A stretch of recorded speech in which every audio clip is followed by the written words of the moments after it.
जब supreme court ने clean chit दे दिया मोदी जी को और बाकी आरोपियों को, आपको कैसे महसूस हो रहा है? आप उस वक्त एक एमएलए थे।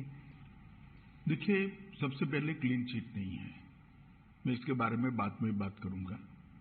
सुप्रीम कोर्ट ने पूरे आरोपों को खारिज किया है और आरोप क्यों गढ़े गए इसके बारे में भी सुप्रीम कोर्ट ने कहा है। एक प्रकार से आप कह सकती हो कि सुप्रीम कोर्ट ने ये आरोप पॉलिटिकली मोटिवेटेड है, ये भी सिद्ध कर दिया है। सुप्रीम कोर्ट के जजमेंट ने सिद्ध किया है। जहां तक कैसा लगा का सवाल है, 18-19 साल की लड़ाई, देश का इतना बड़ा नेता एक शब्द बोले बगैर सभी दुखों को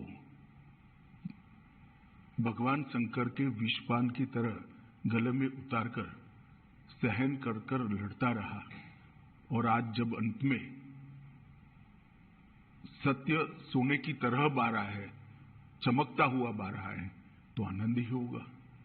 मैंने बहुत नजदीक से मोदी जी को इस दर्द को झेलते हुए देखा है, इस आरोपों को झेलते हुए देखा है, और सब कुछ सत्य होने के बावजूद भी क्योंकि न्यायिक प्रक्रिया चालू है, हम कुछ नहीं बोलेंगे। इस स्टैंड को कोई बहुत मजबूत मन का आदमी ही ये स्टैंड ले सकता है। ये अभी जो इंटरव्यू हम कर रहे हैं वो मैं 2003 में भी गुजरात के गृह मंत्री के नाते कर सकता था, पार्टी के अध्यक्ष के नाते भी कहते, क्योंकि परिस्थिति में कोई बदलाव नहीं है, फैक्ट था। परंतु संपूर्ण न्यायिक प्रक्रिया जब तक समाप्त नहीं हुई तब तक मोदी जी ने इसको प्रभावित करने के लिए कुछ नहीं कहा, चुपचाप उसको सहन करते रहे। मैंने आपसे भी पूछा ये सवाल, मैंने मोदी जी से भी पूछा, और आप दोनों यही कहते थे कि न्यायिक प्रक्रिया चालू है इसलिए मैं कुछ बोलूंगा नहीं। आपने भी यही कहा और मोदी जी ने भी यही कहा। 19 साल हो गए हैं, तो 19 साल में आप इधर उधर की बातें करते थे, पूरा आप डिटेल में नहीं जाते थे। अब आप क्या बता सकते हैं कि क्या हुआ उन दिनों में? सबसे पहले 19 साल के बाद सुप्रीम कोर्ट की खंडपीठ ने आज जो जजमेंट दिया है, उस जजमेंट से मोदी जी पर लगे हुए सारे गलत आरोप को खारिज कर दिया गया और ये भी कहा गया है कि कुछ लोगों ने उस आरोपों को पॉलिटिकली मोटिवेटेड तरीके से लगाया था। To keep the pot boiling कहा। हाँ, वेस्टेड इंटरेस्ट। कौन थे वो आपके साथ? नाम मैं बताता हूं बाद में। और तीसरा, इससे भारतीय जनता पार्टी की सरकार पर जो धब्बा लगा था वो भी धुला है, और मोदी जी जैसे वैश्विक नेता पर जो गलत आरोप लगाए थे, मैं मानता हूं कि लोकतंत्र के अंदर मोदी जी ने संविधान का सम्मान कैसे हो सकता है, इसका एक आदर्श उदाहरण सभी राजनीति में काम करने वाले लोगों के सामने करा। मोदी जी की भी पूछताछ हुई थी, किसी ने धरना प्रदर्शन नहीं करा था। देश भर से कार्यकर्ता आकर मोदी जी के समर्थन में सॉलिडारिटी के लिए खड़े नहीं हुए थे। हम कानून को कोऑपरेट किए थे, मेरी भी अरेस्ट हुई थी, कोई धरना प्रदर्शन नहीं करे थे। और जब सत्य इतनी लंबी लड़ाई के बाद बाहर आता है विजयी होकर, तो सोने से भी ज्यादा उसकी चमक होती है। और मुझे बहुत अच्छा लग रहा है कि आज जिन लोगों ने भी मोदी जी पर आरोप लगाए थे, अगर उनकी अंतरात्मा है तो उन्होंने मोदी जी की और भारतीय जनता पार्टी की क्षमा मांगनी चाहिए। सिर्फ आरोप लगे थे क्या? दंगे हुए तो थे ना? आरोप क्या था? दंगे मोटिवेटेड थे। दंगों में राज्य सरकार का हाथ था, दंगों में मुख्यमंत्री का हाथ था, यहां तक भी कह गए। आरोप ये था, दंगे से कौन इनकार कर रहा है? देश में दंगे कई जगह पे हुए हैं। तो क्या उन दिनों में आप भी थे वहां पर? तो उन दिनों में क्या पुलिस जो है, जो कहते हैं कि पुलिस कुछ कर नहीं पाई, जो कुछ ऑफिशियल्स थे वो they were not able to do much, और बहुत से लोग कहते हैं कि वहां पॉलिटिकल जो व्यू था, इस वजह से ना तो पॉलिटिकल ना तो ब्यूरोक्रेसी ना ही पुलिस इतना कर पाई रोकने के लिए, दंगे रोकने के लिए। देखिए, भारतीय जनता पार्टी की विरोधी राजनीतिक पार्टियां, कुछ आइडियोलॉजी के लिए राजनीति में आए हुए पत्रकार और कुछ एनजीओ ने मिलकर, ये त्रिकूट ने मिलकर ये आरोपों को इतना प्रचारित किया और इसका इकोसिस्टम भी इतना मजबूत था कि धीरे धीरे झूठ को ही सब सत्य मानने लगे। पर उस वक्त तो आपकी सरकार दिल्ली में भी थी और आपकी सरकार गुजरात में भी थी, तो फिर मीडिया को या फिर उन लोगों का नेटवर्क इतना स्ट्रांग कैसे था? हमारी सरकार का कभी भी मीडिया के काम में इंटरफेरेंस का दखल ही, मतलब हमारा एटीट्यूड ही नहीं है, ना उस वक्त करा था ना आज कर रहे हैं। परंतु उस वक्त जो इकोसिस्टम बनी थी, वो इकोसिस्टम ने एक झूठ के पुलिंदर को इतना हवा बनाकर जनता के सामने खड़ा कर दिया कि इसके इन्फ्लुएंस में सभी लोग थे, शायद कोर्टें भी होगी। अगर सत्य था तो फिर एसआईटी की क्या जरूरत थी? एसआईटी में आज मैं आपको सत्य बताता हूं, एसआईटी का ऑर्डर कोर्ट का नहीं था। एक एनजीओ ने एसआईटी की मांग करी, कोर्ट ने फॉर सेक ऑफ आस्किंग हमारे लॉयर को पूछा, हमारे लॉयर ने कहा मुझे इंस्ट्रक्शन लेने पड़ेंगे। लंच आवर के बाद फिर से कोर्ट बैठी, हमारी सरकार ने कह दिया कि हमें कुछ छुपाना ही नहीं, तो एसआईटी बने, हमें क्या आपत्ति है। It was consented decision, Gujarat सरकार की रिकॉर्ड पर कंसेंट है। कोर्ट ने अपने जजमेंट में भी लिखा है कि एनजीओ की मांग थी, गुजरात सरकार ने कंसेंट दी है। हम बहस कर सकते थे, मगर क्यों करें, क्योंकि हमें कुछ छिपाना ही नहीं था। आज जब जजमेंट आया है तब तय हो गया है कि जजमेंट में लिखा हुआ नाम मैं बोलता हूं, एक पुलिस अफसर का नाम दिया है, एक एनजीओ का नाम दिया है और कुछ पॉलिटिकल एलिमेंट्स का नाम दिया है। ये तीनों ने मिलकर जजमेंट के अंदर ये स्पष्ट कर दिया है कि सनसनी खड़ी करने के लिए झूठ बातों को फैलाया गया, झूठ बातों को आगे बढ़ाया गया और झूठे सबूत गढ़े गए। एसआईटी को जो जब जवाब लिखवा रहे थे तब भी उनको मालूम था कि ये झूठा जवाब है, जिसको एसआईटी ने भी बाद में कोर्ट के सामने रखा कि ये झूठे जवाब थे और वो जानते थे कि झूठे। आज कोर्ट ने स्पष्ट कर दिया कि सरकार ने दंगा रोकने के लिए भरसक प्रयास किए। कोर्ट ने यह तय कर दिया कि मुख्यमंत्री ने बार बार शांति की अपील की थी। कोर्ट ने यह तय किया घटनाएं मतलब ट्रेन जलाने की घटना के बाद जो दंगे हुए वो सुनियोजित नहीं थे, स्वप्रेरित थे। ये भी कोर्ट ने आज जजमेंट में कह दिया और तहलका द्वारा किए गए स्टिंग ऑपरेशन को भी कोर्ट ने खारिज कर दिया, क्योंकि इसका आगे पीछे का पूरा फुटेज जब आया तब मालूम पड़ा कि स्टिंग ऑपरेशन पॉलिटिकली मोटिवेटेड है। सेना को बुलाया नहीं गया इतनी देर तक, 3 दिन नहीं बुलाया गया। आज सुप्रीम कोर्ट ने कहा देयर वाज नो डिले, लेकिन क्या सेना, अगर आप उस वक्त होम मिनिस्टर होते, गृह मंत्री होते, तो क्या आप सेना को बुलाते नहीं जल्दी?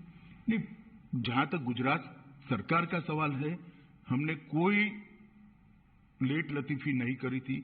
जिस दिन गुजरात बंद का ऐलान हुआ उसी दोपहर को हमने सेना को बुला लिया था। सेना को पहुंचने में थोड़ा समय लगता है। आप हमारा हिसाब मांगती है, मांगना भी चाहिए, मुझे जवाब भी देना चाहिए, परंतु मैं क्लियर कर दूं, जहां तक गुजरात सरकार का सवाल है, एक दिन की भी देरी नहीं की है। रिकॉर्ड बहुत स्पष्ट है, कोर्ट ने भी इसको अप्रिशिएट किया है। परंतु दिल्ली में सेना का मुख्यालय है, दिल्ली में इतनी सेना है, जब इतने सारे सिख भाइयों बहनों को मार दिया, 3 दिन तक कुछ नहीं हुआ। कितनी एसआईटी बनी? हमारी सरकार आने के बाद एसआईटी बनी। कितनी अरेस्ट हुई? इतने सालों तक सिख नरसंहार में विपक्ष की सरकारें रही, कभी अरेस्ट नहीं हुई, और वो लोग हम पर आरोप लगा रहे हैं पार्शियलिटी के। आप और मोदी जी दोनों कहते हैं कि इट वाज अ टैक्टिक या फिर कह दीजिए कंस्पिरेसी कि गुजरात को एक बुरा नाम देने के लिए कि ये एक दंगाई प्रदेश है और बीजेपी जो है एक दंगाई पार्टी है और गुजरात 2002 के बाद वो टैग लग गया। क्या आप मानते? मैं और मोदी जी नहीं कहते, भारतीय जनता पार्टी नहीं कहती कि हम पर टैग लगाने का झूठा प्रयास किया। अब सुप्रीम कोर्ट भी कहती है कि झूठा टैग लगाने का प्रयास किया। आप लोकतंत्र में संविधान को भी नहीं मानेंगे, सुप्रीम कोर्ट को भी नहीं मांगेंगे। पॉलिटिकल स्टेटमेंट सच्चे या सुप्रीम कोर्ट का सब एविडेंस एप्रिशिएट कर लिया गया फैसला सच्चा, ये देश की जनता ने तय करना पड़ेगा। आप जैसे पत्रकारों ने भी तय करना पड़ेगा। और अगर ये मत बनता है कि सुप्रीम कोर्ट का एप्रिशिएट हुआ एविडेंस एप्रिशिएट करने के बाद लिया गया फैसला सच्चा है, तो अब क्वेश्चन उठाने चाहिए। पत्रकारों की जिम्मेदारी है, जिन्होंने आरोप लगाए थे उनके ऊपर पूछना चाहिए उनको कि क्या आधार था ये आरोप का, और आधार था तो क्यों नहीं गए सुप्रीम कोर्ट में। आपने एनजीओज का जिक्र किया, कौन से एनजीओज हैं, क्या किया उन्होंने? देखिए, मैंने बहुत हरीडली जजमेंट को पढ़ा है, मगर इसमें तीस्ता सेटलवाड का नाम बहुत स्पष्ट दिया है। तीस्ता सेटलवाड की एनजीओ थी, नाम तो मुझे मालूम नहीं है उनका। उन्होंने हर थाने में इस प्रकार की भारतीय जनता पार्टी के कार्यकर्ताओं को इन्वॉल्व करने वाली एप्लीकेशनें दे दी थी, और मीडिया का दबाव इतना था कि सभी एप्लीकेशनों को सच मानकर ट्रीट किया गया। मीडिया और एनजीओ का एक नेक्सस था, आप कह रहे हैं इन दोनों ने मिलकर 20 साल तक चलाया ये पूरा? ना 20 साल नहीं चला, 2002 और 2022। स्मिता बहन, सबसे बड़ी बात तो जनादेश होता है और जनता सब देखती है। 130 करोड़ लोगों के 260 करोड़ आंख होती है, 260 करोड़ कान होते हैं, सब देखती है, सब सुनती है। हम कभी चुनाव नहीं हारे। जनमानस ने, जनता ने कभी भी ये आरोप को स्वीकारा नहीं। मीडिया, एनजीओ और हमारी विरोधी पॉलिटिकल पार्टी आरोपों को चलाती गई। एक चला दिया कि सीडी के बारे में, सीडी लेकर राहुल शर्मा चले गए, वहां पर नोटिंग है, नोटिंग साइड पर रोज काम है, उसने अपने रिकॉर्ड में रखा है, कोई कानून को नहीं तोड़ा है, और सुप्रीम कोर्ट ने भी इसको स्वीकृत किया है। बहुत से लोगों का मानना है कि एसआईटी इन्फ्लुएंस हुई थी, बीजेपी का दबाव था एसआईटी के ऊपर। हालांकि सुप्रीम कोर्ट ने तो कुछ और ही कहा है अभी, लेकिन इतने साल तक जब इन्वेस्टिगेशंस चल रहे थे तो उस टाइम सालों साल डिले करते गए। तो इस देखिए, एसआईटी की रचना हमने नहीं करी थी, देश की सर्वोच्च अदालत ने करी थी। अफसर का चयन भी हमने नहीं करा था, देश की सर्वोच्च अदालत ने एनजीओ को सुनने के बाद करा था। और जो अफसर रखे गए थे वो भारतीय जनता पार्टी के रूल स्टेट से नहीं लिए गए थे, सेंट्रल गवर्नमेंट के लिए गए थे, और तब तक सेंट्रल गवर्नमेंट बदल चुकी थी, यूपीए की आ चुकी थी। तो एसआईटी इन्फ्लुएंस नहीं हुई थी? जरा भी इन्फ्लुएंस नहीं। और कोर्ट मॉनिटरिंग केस था, कैसे इन्फ्लुएंस होती? इतने महंगे महंगे लॉयर एनजीओ की ओर से अपीयर होते थे। तो जैसे जाकिया जाफरी कहती थी, जो आप महंगे लॉयर्स की बात कर रहे हैं, कि आपकी तरफ के जो लॉयर्स थे वो बहुत हेविली पेड थे, उनकी तरफ से नहीं थे। एसआईटी के लॉयर्स जो थे हमारी ओर से हमारे लॉ ऑफिसर ही थे और कोई नहीं था। हाँ, उनको बहुत लॉ ऑफिसर को इतना पैसा नहीं मिलता है, आप जानती हो। इसके पेमेंट का एक सिस्टम होता है, इसका रेट शब्द प्रयोग ठीक नहीं है, मगर उनकी फीस तय होती है। और कई सारे इतने गलत बातें कि फायरिंग में सिर्फ मुसलमान मारे गए, कोर्ट ने आज ये भी नकार दिया कि ऐसा नहीं हुआ है।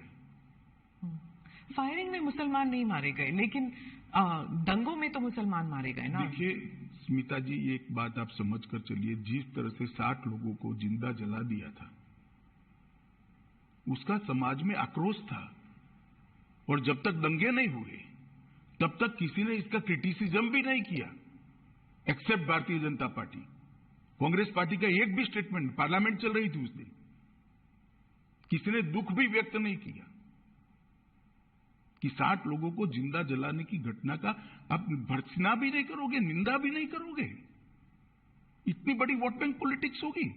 आज सुप्रीम कोर्ट ने यह भी कह दिया कि जाकिया जाफरी किसी और के निर्देशन पर काम करती थी।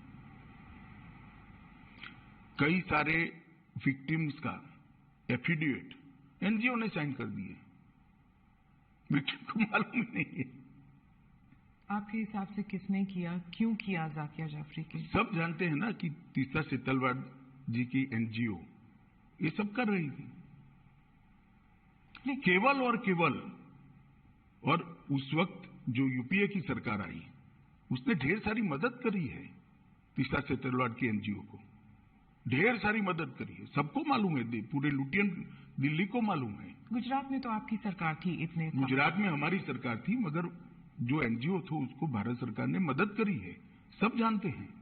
और केवल मोदी जी को टारगेट बनाकर ये सब किया गया, उनकी छवि को हानि पहुंचाने के लिए किया गया, उनको दंगों के केस में उनकी लिप्तता बनाने के लिए किया है, मगर सत्य को कुछ नहीं होता है। ये लंबी लड़ाई मोदी जी ने बहुत धैर्यपूर्वक सारी वेदनाओं को, वो विष को हजम करते हुए लड़े, और आज चमकते सूर्य की तरह सत्य बाहर आया है, मोदी जी जीत कर बाहर आए हैं। भारतीय जनता पार्टी के दंगों का कोई आरोप नहीं रहता। और मैं पूछना चाहता हूं, जो हम पर लगाते हैं, उनके शासन जहां जा रहे हैं वहां दंगे नहीं हुए हैं क्या? उत्तर प्रदेश का वो इतिहास उठाकर देख लीजिए। पर कभी लेबल नहीं लगा किसी पर? लेबल लगाया नहीं आप लोगों ने, लेबल हमने थोड़ी न लगाया है, लेबल फैक्ट के आधार पर थोड़ी न लगा है। आप भी नहीं लगा पाए एज अ पॉलिटिकल पार्टी? हम करते ही नहीं, हम करना भी नहीं चाहते, हम क्यों किसी पर लगाए लेबल? दंगों का पॉलिटिकल उपयोग करना ही नहीं चाहिए। गुजरात में जब भी इन्वेस्टमेंट समिट होता था, हर अखबारों में दंगों पर आर्टिकल आ जाते थे, 10 साल तक, 12 साल तक कंटिन्यूअस आए। मोदी जी जब भी विदेश जाते थे, उनको एम्ब्रेस करने के लिए विदेश के अखबारों में आर्टिकल छपाए गए। एक व्यक्ति को परेशान करने के लिए कैसा हो सकता है? मुझे तो लगता है आप जैसे व्यक्तियों ने थीसिस लिखना चाहिए कि विशेष कैंपेन कैसा होता है, ये कैंपेन चलाने वालों से सीखिए।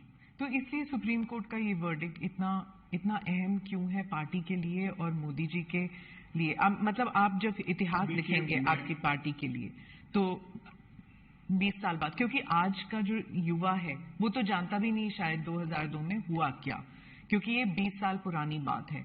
तो आज के युवा जब ये देखेंगे तो उस दिन क्या हुआ, उन 3 दिनों में क्या हुआ, क्या आपको अब कोई रिग्रेट्स हैं, और अब आप क्या देखते हैं इस सुप्रीम कोर्ट के वर्डिक्ट को? पहले एक बात समझ लीजिए, आज का युवा नहीं जानता है ऐसा आप कह सकते हो।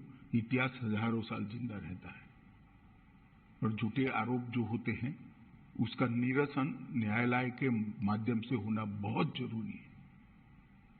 और इसलिए लंबी लड़ाई, 18-19 साल लंबी लड़ाई मोदी जी भी लड़े हैं और सत्य ढूंढने वाले लोग भी लड़े हैं, और आज विजयी होकर बाहर आए हैं। क्या इसलिए ये लड़ाई जरूरी थी? मतलब कि आप इतिहास जब लिख रहे हैं अपनी पार्टी लिखने के लिए नहीं, किसी भी झूठ के सामने लड़ाई करना निहायत जरूरी होता है।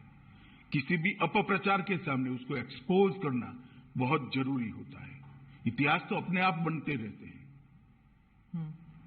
2 बार 2/3 बहुमत से जीतना ही इतिहास है। देश में जीएसटी डाल देना भी इतिहास है। देश के अंदर सीडीएस बनाना भी इतिहास है। देश के पहली बार सर्जिकल स्ट्राइक करना भी इतिहास है। पहली बार एयर स्ट्राइक करना भी इतिहास है। पूरे दुनिया में भारत के गौरव को आसमान तक ले जाना भी इतिहास है। इतिहास की तो खैर बहुत सारी बातें हैं, परंतु झूठ के खिलाफ लड़ाई लड़नी चाहिए, और मोदी जी डट कर लड़े हैं, धैर्यपूर्वक लड़े हैं, और आज विजयी होकर बाहर आए। पार्टी के लिए ये कितना सिग्निफिकेंट है पॉलिटिकली, मैं पूछ रही हूँ? बहुत सिग्निफिकेंट है। पॉलिटिकली कम, परंतु जिस प्रकार से मेरे पार्टी के सर्वोच्च नेता को विक्टिमाइज करने का प्रयास किया गया, और आज कोर्ट ने उसकी धज्जियां उड़ा दी हैं। मैं मानता हूं ये जजमेंट भारतीय जनता पार्टी के हर कार्यकर्ता के लिए, न केवल मोदी जी के लिए, हर कार्यकर्ता के लिए। मोदी जी के लिए तो खैर आत्मसंतोष का विषय हो सकता है, हर कार्यकर्ता के लिए गौरव का विषय है कि आज जो झूठे आरोप हमारे सर्वोच्च नेतृत्व पर लगाए थे वो सारे खारिज हो गए। सर, गुजरात लेबोरेटरी ये एक टर्म बन गया था कि जो गुजरात में जो एक्सपेरिमेंट किया गया, यानी कि बिना मुसलमानों के सरकार हम बना सकते हैं, बिना मुसलमानों के वोट के हम सरकार बना सकते हैं, और अगर मुसलमान जरा सा इधर या उधर हो जाए, लाइन पे ना चले, तो दंगे करा सकते हैं। ये एक गुजरात एक्सपेरिमेंट और गुजरात लेबोरेटरी करके जो ऑपोजिशन पार्टीज कहते हैं कि बीजेपी जो है ये इसको एक पॉलिटिकल साइंस बना दिया है उन्होंने, और वो हर राज्य में इस्तेमाल करती है। देखिए, अब जैसा जिस कलर के ग्लास का चश्मा पहनेगी ऐसा दिखाई पड़ेगा। पीले पहनेगी तो पीला दिखाई पड़ेगा, काले पहनेगी तो काला दिखाई पड़ेगा। ये देखने का नजरिया है। गुजरात मॉडल जरूर बना है। देश में हमने सबसे पहले 24 घंटा बिजली हर गांव में पहुंचाने का काम किया, वो एक मॉडल है। देश के अंदर 12 साल के अंदर जीरो ड्रॉप आउट रेशियो, लगभग जीरो ड्रॉप आउट रेशियो, और 99% से ज्यादा एनरोलमेंट किया बच्चों का प्राइमरी एजुकेशन के अंदर, वो भी मॉडल है। गुजरात के ट्राइबल एरिया के लिए वन बंधु कल्याण योजना लेकर आए, वो भी मॉडल है। 10% ग्रोथ रेट के साथ 12 साल तक एग्रीकल्चर ग्रोथ रेट हमने अचीव किया है, वो भी एक मॉडल है। ढेर सारे मॉडल है, हाईवे से लेकर ग्रामीण विकास से लेकर अर्बन डेवलपमेंट तक। हमारे अर्बन डेवलपमेंट के एक्ट भी मॉडल है। जहां तक दंगों का सवाल आप कर रही है, आप एक बात समझ लीजिए, आप इतनी वरिष्ठ पत्रकार है स्मिता बहन, आप कांग्रेस के शासन के जो आपको ठीक लगे वो 5 साल, और भारतीय जनता पार्टी के शासन से जो आपको ठीक लगे वो 5 साल ले लो। कितने घंटे कर्फ्यू रहा, कितने लोग मारे गए, कितने दंगे हुए, और दंगे का ड्यूरेशन क्या था, कंपैरिजन कर लीजिए तो मालूम पड़ जाएगा कि दंगे किसके शासन में ज्यादा हुए। और दूसरी बात, ये दंगा होने का मूल कारण गोधरा की ट्रेन को जला देना था।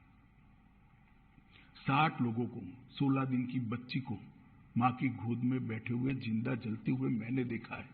मेरे हाथ से अग्नि संस्कार किया है मैंने भोता गांव में। इसके कारण दंगे हुए थे, और आगे जो दंगे हुए हैं वो पॉलिटिकली मोटिवेटेड थे। रिजर्वेशन का आंदोलन हुआ, दंगों में कन्वर्ट कर दिया गया। जब वो गोधरा से बॉडीज लेके गए थे अंतिम संस्कार के लिए, तब आपको लगा था कि ये there will be a blowback, मतलब कि कोई प्रतिक्रिया होगी? देखिए, उस वक्त किसी को सोचने की सुध बुध ही नहीं थी, इसलिए क्योंकि सबसे बड़ा प्रश्न ये था कि जो 59 लोग मारे गए हैं, इनके परिवार को उनका अंतिम संस्कार भी न करने देना। और कोई प्रोफेशनल इनपुट ऐसा नहीं था कि भाई इतनी बड़ी मात्रा में रिएक्शन आ जाएंगे। तो बॉडीज को परेड कर दिया गया था। परेड नहीं करा है, ये गलत प्रचार है। 16 सिविल अस्पताल में ले गया गया और बंद एम्बुलेंस में उनके परिवार वाले अपने घर पर ले गए। आप हॉस्पिटल में थे? मैं खुद हॉस्पिटल में था। क्या देखा आपने उस दिन? क्या देखना क्या था, जली हुई लाशें थी, दुख ही दुख था, आक्रांत था, रोष था।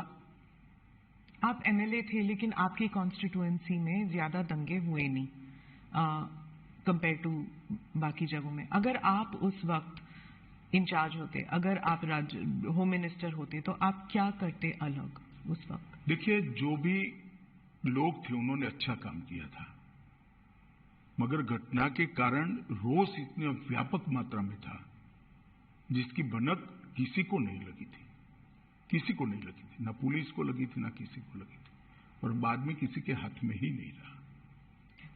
और देखिए, इस बात पर अनेक अदालतों में, एक सुप्रीम कोर्ट के रिटायर्ड जज के कमीशन में सब जगह बहस हो चुकी है। ये मोदी जी को कोई पहली क्लीन चिट नहीं है, नानावटी कमीशन ने भी क्लीन चिट दी है, फिर भी एसआईटी बनाई गई। और मोदी जी एसआईटी के सामने कोई नाटक करते हुए नहीं गए थे ये भी मेरे समर्थन में आ जाओ, गांव गांव से आओ, नहीं आते तो फिर एमएलए को बुला लो, एमपी को बुला लो, एक्स एमपी को बुला लो और धरना करो।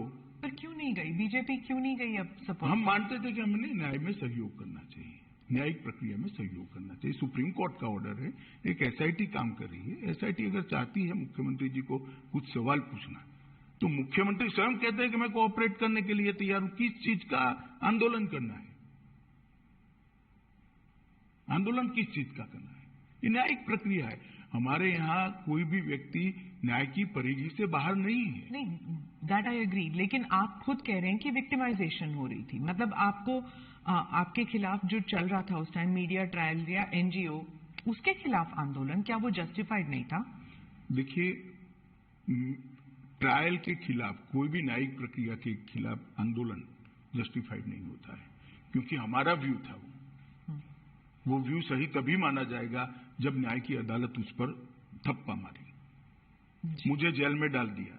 तो मैं तो कहता ही था मैं निर्दोष था, परंतु जब न्याय की अदालत ने कहा कि मुझ पर गलत केस किया गया, मुझे फंसाने के लिए पॉलिटिकली मोटिवेटेड साजिश थी सीबीआई की, तब इस पर थप्पा लगता है। मेरे कहने से कुछ नहीं होता। उस वक्त लगा आपको कि पार्टी आपके साथ नहीं है? जरा भी नहीं लगा, पार्टी मेरे साथ ही थी।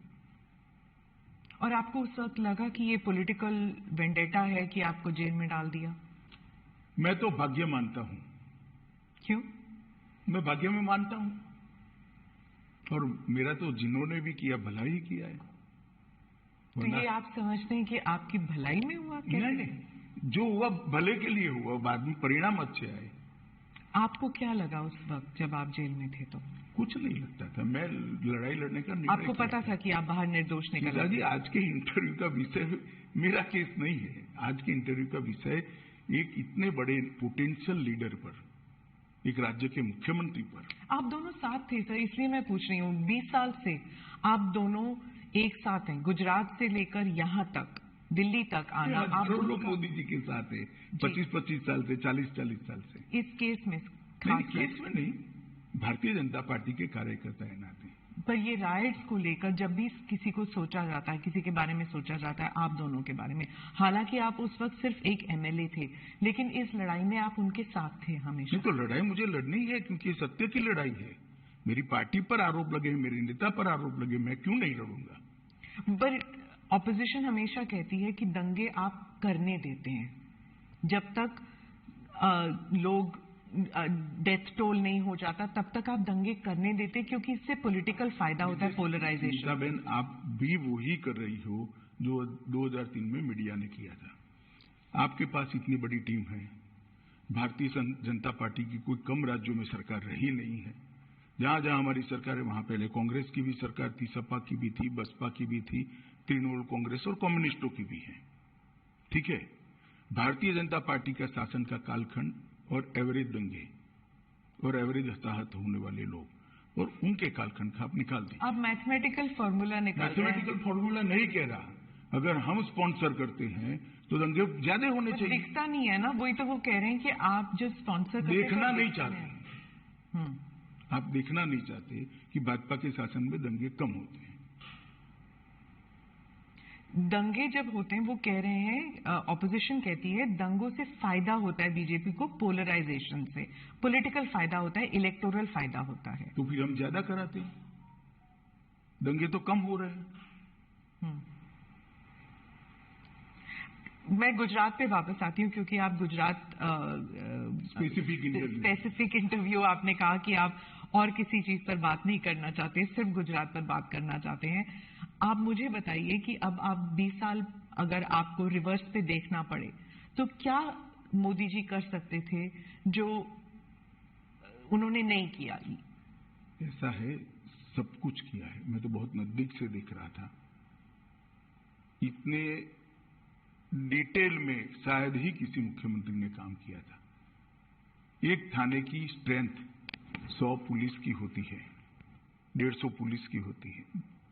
एडिशनल फोर्स लो तो 400 पुलिस की होगी, और 2 लाख लोगों का जमघट है। क्या कर सकते हैं आप? इसको कंट्रोल करते करते समय लगता है। टीयर गैस, लाठीचार्ज, ये सब हुआ है, फायरिंग हुआ है। 900 लोग फायरिंग में मारे गए। तीसरे दिन नहीं, दूसरे दिन भी हुआ है। पहले दिन तो सवाल ही नहीं था, घटना थी। दूसरे दिन भी फायरिंग हुआ है, तीसरे दिन भी हुआ है।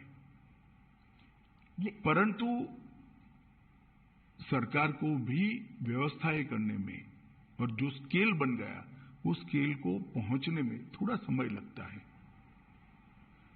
और मैं आपको बताना चाहता हूं कि मुझे पूरा मालूम है, इस वक्त गिल साहब भी हमारे यहां आए थे हमारी मदद में, मोदी जी की सरकार की मदद में। गिल साहब भी आए थे। गिल साहब के साथ मैंने भी डिनर करा है। उन्होंने कहा इससे ज्यादा प्रॉम्प्ट एक्शन मेरे जीवन में मैंने नहीं देखा है। और उन्होंने पंजाब एक्शन देखा हुआ था। हाँ, कि इससे ज्यादा न्यूट्रल और प्रॉम्प्ट, दो शब्द प्रयोग थे, न्यूट्रल और प्रॉम्प्ट एक्शन मैंने मेरे जीवन में पुलिस की करियर में नहीं देखा है। फिर भी आरोप लगाए, गिल पर ही लगा दिए आरोप। अब जो पिटिशनर्स हैं वो कह रहे हैं उन्हें न्याय नहीं मिला सुप्रीम कोर्ट के। जाकिया जाफरी, क्या उन्हें न्याय मिला है? आपको क्या लगता है? मैं निश्चित रूप से मानता हूं एक ही जजमेंट सेशन कोर्ट में आया, इसके खिलाफ आपने हाई कोर्ट में अपील की, हाई कोर्ट ने कड़ाई से, सेशन कोर्ट से ज्यादा कड़ाई से कहा। इसके खिलाफ आपने सुप्रीम कोर्ट में अपील करी, सुप्रीम कोर्ट ने इससे भी कड़ाई से कहा। फिर भी आप स्वीकार नहीं करते हो तो क्या कर सकते हैं? और दूसरा, डेट जिसने जिसने ली है इसका रिकॉर्ड न्याय की अदालतों में पड़ा हुआ है, देख लेना चाहिए जिसको भी इंटरेस्ट है उसने। हर बार एनजीओ ने डेट ली है। लंबा खींचना, इश्यू को पेंडिंग रखना। क्यों? क्योंकि मोदी जी पर आरोप लगता रहे। तो जस्टिस वो नहीं चाहते थे, वो पॉलिटिकल वेंडेटा चाहते थे, क्या ये कह रहे हैं आप? पॉलिटिकल गेन चाहते थे। मैं जाकिया जी की बात नहीं कर रहा, जो एनजीओ साथ में लगे थे, जो पॉलिटिकल पार्टियां एनजीओ को फंडिंग कर रही थी और जो मीडिया के ग्रुप एनजीओ को प्रसिद्धि दे रहे थे, वो लोग। सर मुझे बताइए कि 2002 के बाद और इस न्यायिक प्रक्रिया के बाद क्या लेसन्स हैं? क्योंकि मंथन तो होता है आपकी पार्टी में और गवर्नमेंट में भी, सरकार में भी, तो क्या लेसन्स आप सीख चुके हैं इससे? क्या कि ऐसे अब कभी ना हो? ढेर सारे सुझाव आए हैं। वो सारे सुझाव मैं ही गृह मंत्री था, मोदी जी ही मुख्यमंत्री थे। गुजरात पुलिस ने अपनी कार्यपद्धति के अंदर इनकॉर्पोरेट कर दिए गए हैं। ट्रेनिंग मॉड्यूल भी बदले गए हैं, सूचना प्राप्त करने की पद्धति को भी बदला गया है, सूचना का ग्रेडेशन करने की नई सिस्टम इवॉल्व कर दी गई है और सूचना ग्रेडेशन करने के बाद इसके अनुरूप एक्शन क्या होंगे इसकी भी एक एसओपी बनाई गई है। इसलिए 2002 के बाद गुजरात में एक भी दंगा नहीं हुआ। सेंटर स्टेट में जो तालमेल होना चाहिए राइट्स कंट्रोल करने के लिए, क्या उसे फाइन ट्यूनिंग उसकी फाइन ट्यूनिंग मुझे लगता है व्यवस्था ठीक है। अभी जो व्यवस्था है वो ठीक है। क्योंकि अभी जो हमने देखे थे, जो अग्निपथ जो स्कीम है उसके कारण जो दंगे हुए थे, हाँ वायलेंस में लोग मरे नहीं लेकिन काफी देर तक इनएक्शन था, तो इसमें फिर वो स्टेट्स की बात हो जाती है। ऐसा है कि लॉ एंड ऑर्डर कंट्रोल करना स्टेट की जिम्मेदारी है। भारत सरकार सहयोग कर सकती है, स्टेट की डिमांड पर सहयोग कर सकती है। और जब स्टेट को लगता है कि हमारी स्टेट की मशीनरी कम पड़ रही है या तो हमें ज्यादा मैन पावर चाहिए जो स्टेट के पास उपलब्ध नहीं है, तो रिजर्व फोर्स में से भारत सरकार की मैन पावर जाता है। ये व्यवस्था बहुत परफेक्ट है और हर स्टेट में कमोबेश भारत सरकार के सीएपीएफ के बटालियन लगे हुए हैं, तो कहीं और से नहीं लाना है। मानो बिहार है तो एसएसबी हमारी तुरंत घंटों में पहुंच सकती है। पर उसमें भी कहा जाता है कि पॉलिटिकली हो जाता है मोटिवेट, जैसे ममता जी कहती हैं कि जो सेंट्रल फोर्सेस हैं वो पॉलिटिकल आदेश पर काम करती हैं। स्मिताबेन, ममता जी को ना आप समझा सकते हो ना मैं समझा सकता हूँ, छोड़िए। इसके आधार पर एडमिनिस्ट्रेशन कैसे तय होगा? पॉलिटिकल बातें करने के लिए हर एक को इस देश में स्वतंत्रता है। जी, आपका कोई आज जब ये रूलिंग आई तो आप, एक बार और पूछूंगी मैं कि आपको कैसे महसूस हो रहा है आज के? मुझे बहुत अच्छा महसूस होता है। मोदी जी को बहुत सारे बदनामी झेलते हुए मैंने देखा है मोदी जी पे बहुत सारे झूठ और झूठे आरोप मढ़ते हुए, निर्लज्जता से मढ़ते हुए मैंने देखा है। इसके बावजूद भी संवैधानिक प्रक्रिया है, कानूनी प्रक्रिया, इसके ऊपर कुछ नहीं करना है, ये बोल्ड स्टैंड लेते हुए मैंने देखा है और 18 साल धैर्य रखते हुए देखा है और 18 साल के बाद आज विजयी होते हुए भी मैंने देखा है। मुझे तो बड़ा संतोष है कि सार्वजनिक जीवन में नरेंद्र मोदी ने एक ऐसा एग्जाम्पल सेट किया है कि आरोप कितना भी झूठा हो, आप उसको न्याय की अदालत ही तय कर सकती है, सच है या झूठ है, तब तक धैर्य रखना चाहिए। सुप्रीम कोर्ट में ऑब्जर्वेशन ये भी था कि उस वक्त की सरकार ने दंगा रोकने का प्रयास नहीं किया और ये भी कि कुछ विटनेसेस जो हैं वो ऐसी जवाब दे रहे थे जैसे कि डिक्टेशन दे रहे हैं उन्हें। दोनों चीजें ऑब्जर्व किए गए। देखिए, उस वक्त सुप्रीम कोर्ट ने जो ऑब्जर्वेशन किया था वो एनजीओ के एफिडेविट के आधार पर किया था। इसकी जांच के लिए एसआईटी बनाई थी, एसआईटी ने अपनी रिपोर्ट दे दी और आज जो जजमेंट आया उसमें सुप्रीम कोर्ट ने कहा है राज्य सरकार ने दंगा रोकने के लिए भरसक कोशिश की, राज्य सरकार ने उचित समय पर उचित कार्यवाही कर कम नुकसान में दंगों को समाप्त किया और राज्य सरकार ने सुप्रीम कोर्ट द्वारा दी गई विटनेस प्रोटेक्शन की स्कीम को पूरा का पूरा फुल स्टॉप कॉमा में पूरा किया है। तो इसीलिए कहा जाएगा कि सुप्रीम कोर्ट को भी इन्फ्लुएंस किया है। सवाल ही नहीं है सुप्रीम कोर्ट को इन्फ्लुएंस करने का। आप आरोप लगाने के लिए तो कोई भी कुछ भी लगा सकता है, परंतु आप जजमेंट पढ़ेगी, मेरे हिसाब से 300 से ज्यादा पेज का जजमेंट है और हर आरोप को सुप्रीम कोर्ट ने गोलमोल नहीं किया है, डील किया है, किस आधार पर ये करा है। सामने से श्री कपिल सिब्बल ने बहुत सारे आर्ग्यूमेंट्स किए हैं, ऐसा नहीं है। ये इतने सालों से लड़ा जाने वाला केस है, सुप्रीम कोर्ट में 7 साल तक केस चला है और हर बार पूरे पूरे दिन सुनवाइयां हुई है। ये तीनों बातों को सुप्रीम कोर्ट ने स्पष्ट किया है कि राज्य सरकार ने भरसक कोशिश की, उचित समय पर उचित निर्णय लेकर इसको कम नुकसान में दंगों को समाप्त करा और जो विटनेस प्रोटेक्शन स्कीम राज्य सरकार ने सुप्रीम कोर्ट के सामने रखी थी, सुप्रीम कोर्ट ने थोड़े बहुत अमेंडमेंट करके अप्रूव करी थी, इसको फुल स्टॉप कॉमा में स्पिरिट के साथ लागू किया है। और मोदी जी के लिए भी कहा कि मोदी जी ने बार बार दंगा रोकने के लिए मीटिंगें भी करी, अपीलें भी करी, सार्वजनिक अपीलें भी करी और स्थान पर भी गए। ये सभी चीजों को आज सुप्रीम कोर्ट ने नोट किया है। तो मैं मानता हूं कि एक भी आरोप जो एनजीओ ने लगा था वो टीका नहीं है। मोदी जी बिल्कुल कोई आरोप के बगैर पूरी बात से आज सुप्रीम कोर्ट के जजमेंट से बाहर आ गए हैं और आज सत्य का विजय हुआ है। मीडिया और एनजीओज इन दोनों के ऊपर सुप्रीम कोर्ट ने भी कहा है, आप एक बार अगर आप कहें कि आप what do you think should be the role और क्या रोल मीडिया ने नेगेटिव पॉजिटिव, एनजीओज ने नेगेटिव पॉजिटिव क्या किया? नहीं, त्रिकूट है, सिर्फ मीडिया और एनजीओ नहीं है। पॉलिटिकल पार्टियां भी जो एनजीओ को नर्स करती है वो भी है, आप इसको मत छोड़िए। तो आप व्हाट डू यू थिंक कि क्या इससे कोई लर्निंग लेसन मिलेंगे? मैं तो मानता हूं ये देखकर सबने आत्मचिंतन करना चाहिए। धन्यवाद।